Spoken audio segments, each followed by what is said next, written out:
again, since D.C. was a federal city, the mob could not, come in shooting like they did in Chicago, New York, other places. I keep mentioning Kansas City. Kansas City was big.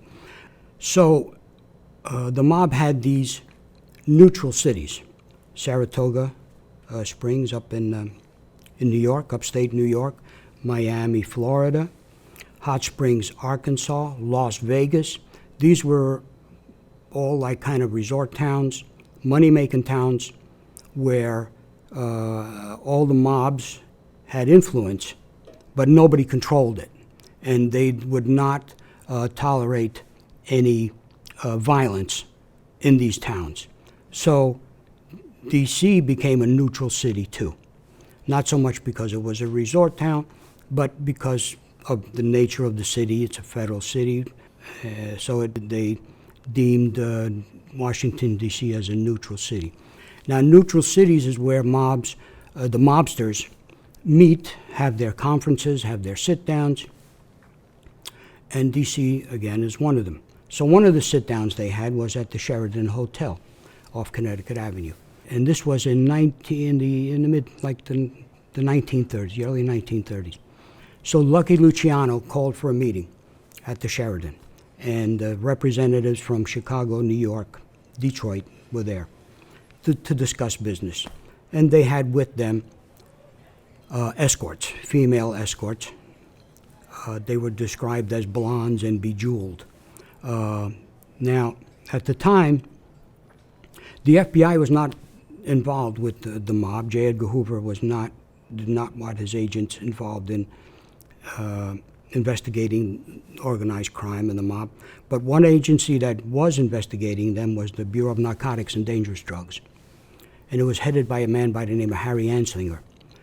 Anslinger caught wind that Luciano was in time for a meeting, and he went and interrupted the meeting, called Luciano out. So Luciano came out all pissed off.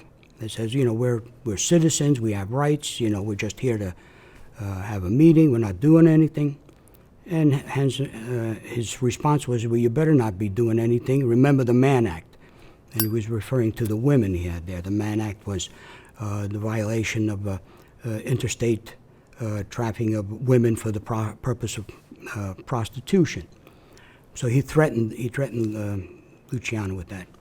And that was that. He left it at that. Now, the purpose of the meeting was they had business to take care of. And one of the businesses they had to take care of was what to do with a man known by the name of Machine Gun Jack McGurn. Machine Gun McGurn, his real name is Antonio Garibaldi. He was Al Capone's hitman, right-hand man, trusted. But they had to decide his fate, because the one thing, since Luciano and Lansky organized crime,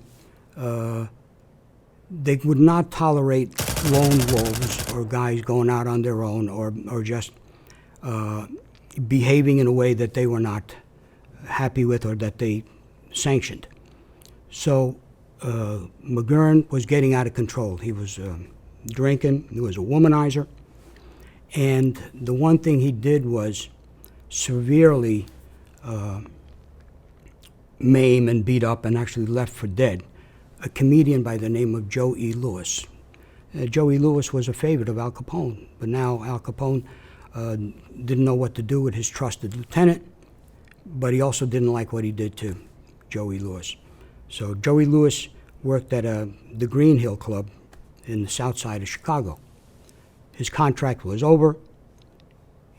He was offered a more lucrative gig at the new Rendezvous Club on the north side of Chicago.